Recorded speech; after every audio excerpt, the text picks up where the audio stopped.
Hai guys, bareng lagi sama Evan di sini. Kali ini gue bakal ceritain kasus scamming serta penipuan yang dilakukan oleh seorang pendeta di Amerika. Scamming berkedok agama ini membuat si pendeta menjadi kaya raya alias tajir melintir. Sebelum gue lanjut ke ceritanya, gue pengen ingetin lo semua buat subscribe channel gue biar gue makin bahagia bikin konten yang berkualitas buat lo semua. Peter George Popov lahir di Jerman pada tanggal 2 Juli 1946 dari pasangan George dan Gerda Popov. Pada saat Popov masih kecil, keluarga Popov berimigrasi ke Amerika Serikat dan Popov menyelesaikan kuliahnya di Santa Barbara, California pada tahun 1970. Di Amerika Serikat, ayah Popov pada dasarnya juga bekerja sebagai pengkhotbah di berbagai kegiatan rohani. Mungkin kalau sekarang disebutnya KKR ya, atau Kebaktian Kebangunan Rohani. Jadi, KKR ini semacam kegiatan ibadah umum atau acara rohani gede-gedean yang diadakan oleh suatu organisasi atau gereja, yang dimana tujuannya untuk nge-upgrade keimanan lo. Siapapun bisa ikut dalam acara tersebut karena sifatnya umum. Nah, ayah si Popov ini merupakan penginjil di acara-acara KKR yang dilaksanakan di berbagai kota di Amerika Serikat.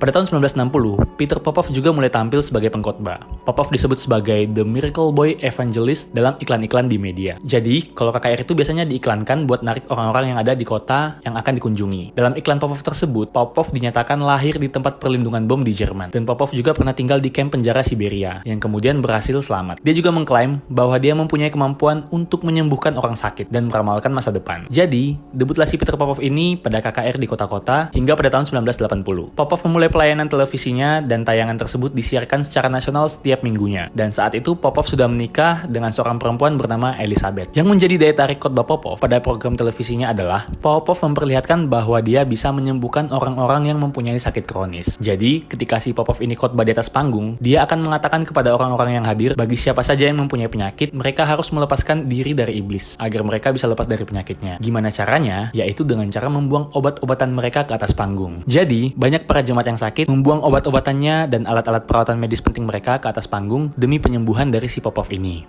And they told me that I had rheumatoid arthritis. But I knew, Peter, if I got here, I'd be healed, and I have been. Where's all the pain? Oh, it's gone. It's gone to the pit of hell. Oh, thank the Lord. Penontonnya si Popov ini kebanyakan orang yang sakit keras, karena Popov mengklaim dia bisa menyembuhkan orang sakit. Mereka percaya bahwa si Peter Popov ini bisa menyembuhkan mereka atas nama Tuhan. Gak hanya itu aja, bahkan Popov juga memerintahkan orang-orang yang sakit di kursi roda untuk bangkit berdiri dari kursi roda dan mencoba berjalan. Dan apa yang terjadi? Secara ajaib, para penderita tersebut bisa berdiri dan berjalan tanpa bantuan siapapun. Hal ini membuat para peserta KKR pun bahagia, sorak-sorai, pokoknya penuh sukacita lah. Mereka percaya bahwa Popov ini benar-benar punya power untuk dapat melakukan hal-hal yang mustahil tersebut. Nah, dalam setiap penampilannya, Peter Popov mendapatkan wahyu dari Tuhan dan kemampuan untuk meramal dan membaca para jemaat yang hadir dalam acaranya. Popov mampu menyebutkan nama, alamat rumah, dan penyakit tertentu dari orang-orang yang hadir di acara tersebut secara akurat. Dan itu terjadi berulang-ulang di setiap KKR-nya, yang pastinya selalu disambut meriah oleh para peserta KKR tersebut. Popov ini orangnya ajaib banget, bisa tahu nama, alamat, dan penyakit mereka. Padahal nggak pernah sama sekali bertemu ataupun ngobrol langsung sama si Popov. Prestasinya ini membuat Popov semakin terkenal dan menghasilkan banyak uang. Di awal karirnya, Popov sukses memiliki pelayanan di 51 arus televisi dan 40 channel radio di banyak kota. Dan pemasukannya $7 juta per tahun, yang kalau dirupiahkan dengan kurs dolar saat ini, bikin kalkulator gua error. Ya, kurang lebih 100 miliar lah. Dia juga sering mengadakan KKR penyembuhan di banyak kota-kota di Amerika Serikat. Tentunya, banyak orang yang ingin datang ke KKR Popov, karena Popov dapat menyembuhkan orang sakit. Dan tentunya ini menghasilkan banyak uang buat Popov.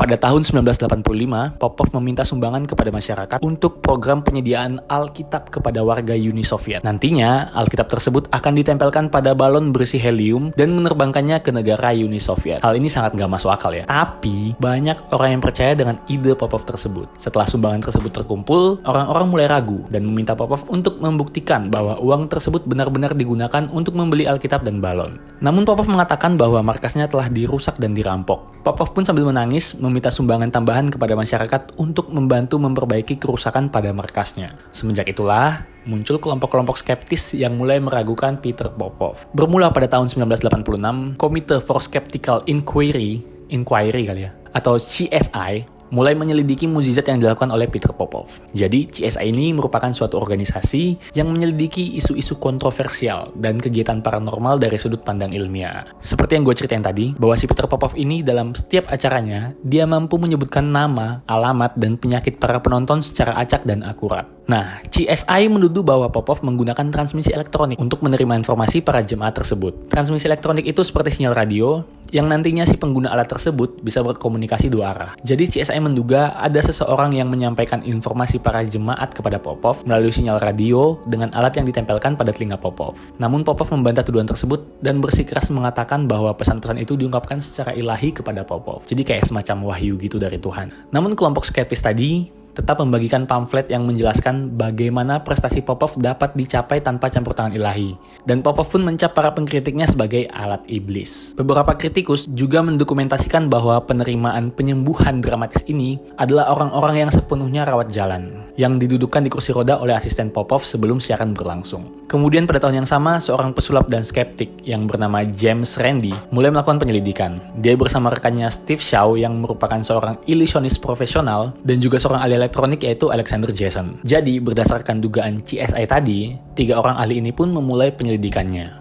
Jason yang notabene adalah seorang ahli elektronik mulai melakukan pemindaian radio terkomputerisasi, kayak semacam alat sadap gitu, yang mampu menangkap sinyal radio di sekitarnya. Dari pemindai radio tersebut menunjukkan bahwa istri Popov, si Elizabeth, menggunakan pemancar radio nirkabel untuk menyiarkan informasi yang dia dan para asistennya ambil dari kartu permintaan doa, yang sebelumnya diisi oleh para penonton. Jadi sistemnya gini, pada rangkaian ibadah tersebut, para peserta disuruh mengisi permintaan doanya pada sebuah kartu, yang mana kartu tersebut dapat diakses oleh Elizabeth dan asistennya. Nah, kemudian dari kartu tersebut, Elizabeth mengirimkan informasi kepada Popov melalui alat yang dia kenakan di telinganya. Jadi si Popov ini tahu nama, alamat, penyakit, dan informasi pribadi orang-orang. Bukan karena dapat wahyu dari Tuhan, melainkan dari istrinya Elizabeth.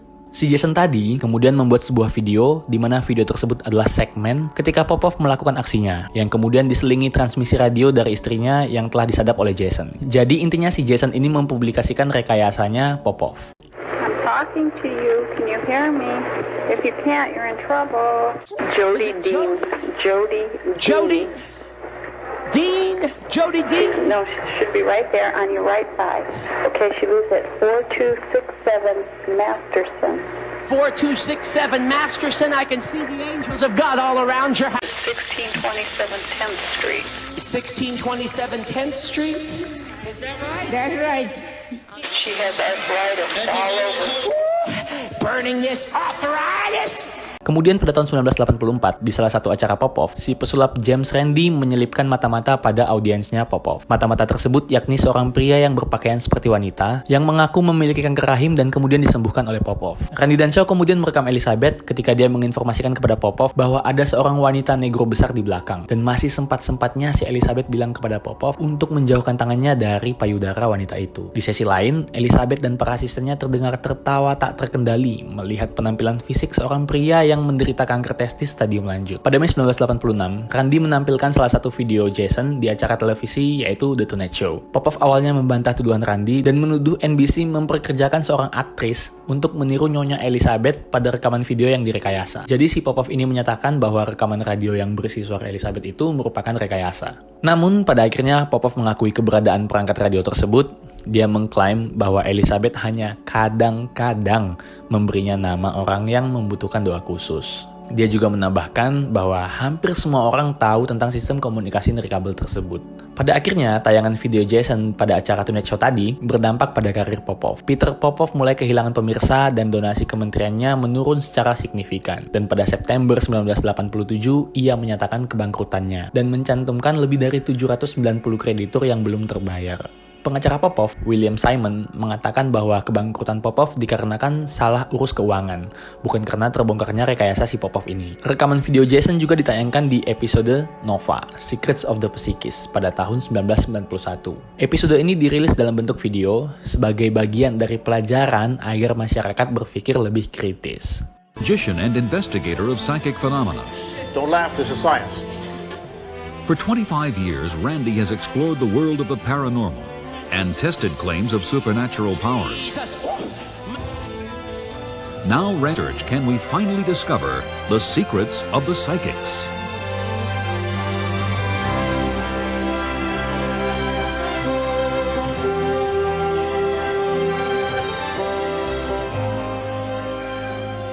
Insiden pemancar radio ini juga diparodikan dalam film tahun 1989 yang berjudul Fledged Lives. Look out, you demons, demons, demons out! Popov juga menjadi inspirasi karakter dalam film thriller tahun 2012 yang berjudul Red Light. Seorang paranormal yang menggunakan informasi yang diberikan kepadanya melalui lubang suara tersembunyi. Hal ini untuk meyakinkan penonton di acaranya bahwa dia menerima detail pribadi secara psikis. Gitu. Oke guys, sekian cerita gue hari ini. Gue harap lu semua enjoy dengernya. Dan jangan lupa buat like, komen, dan subscribe channel gue. See you in the next video. Stay healthy and stay safe. Bye.